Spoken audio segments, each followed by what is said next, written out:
IPL 2025 mega অকশনের আগে KKR তাদের দলে 6 জন প্লেয়ারকে রিটেন করে, বাকি সবাইকে বাদ দিয়েছে। বাদের তালিকায় শ্রেয়াস আয়ার, মিচেল স্টার্কও রয়েছে। এছাড়া কেকেআরের বাদের তালিকায় আরেকজনের নাম রয়েছে যিনি বর্তমানে ইতিহাস সৃষ্টি করেছেন। আজ কথা হচ্ছে গত মরশুমে কেকেআরের হয়ে ওপেনিংয়ে নেমে ঝোড়ো ইনিংস খেলা ব্রিটিশ উইকেট কিপার ফিল সল্টকে নিয়ে। ব্রিটিশ তারকা কিপার এবার যা করলেন তা দেখে কলকাতা ফিল সল্টকে তাদের রিটেন তালিকায় না রেখে পস্তাচ্ছে। ইংল্যান্ডের star batter Phil Salt West ইন্ডিজের বিরুদ্ধে দুরন্ত সেঞ্চুরি করে এক মহা রেকর্ড করেছেন। সম্প্রতি তিনি ক্যারিবিয়ানদের বিরুদ্ধে 103 রানের ইনিংস খেলেছেন। এই ইনিংসে 9টি 4 ও 6টি 6 রয়েছে।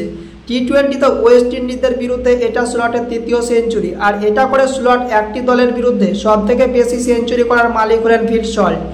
সবথেকে বড় বিষয় হলো সল্ট ওপেনিংয়ে নেমে 103 রান করেছেন আর তাকে কেউ আউট করতে পারেনি, মানে তিনি অপরাজিত ছিলেন। মাত্র 54 বলে 190.74 স্ট্রাইক রেটে সল্ট এই বিধ্বংসী ইনিংস খেলেন। সল্টের এই ধ্বংসাত্মক ইনিংস দেখে কলকাতা নাইট রাইডার্স এখন নখ কামড়াচ্ছে। যদিও কেকেআরের তরফে কিছু করার ছিল না, কারণ একটা দল 6 জনের বেশি প্লেয়ার রিটেন করতে পারবে না। কেকেআরের হয়ে ফিল সল্টের কেরিয়ার। ফিল সল্ট 2024 সালে আইপিএলে কলকাতা নাইট রাইডার্সের হয়ে 12টি ম্যাচ খেলেছেন। সেখানে তিনি 49.55 গড়ে 435 রান করেছিলেন।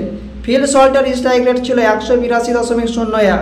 অপরাজিত 89 রানের একটা ইনিংস খেলেছিলেন। এটাই ছিল 2024 আইপিএলের সর্বোচ্চ রান। কলকাতার হয়ে খেলার সময় ফিল সল্ট 12টি ম্যাচে 4টি অর্ধশতরানও করেছেন।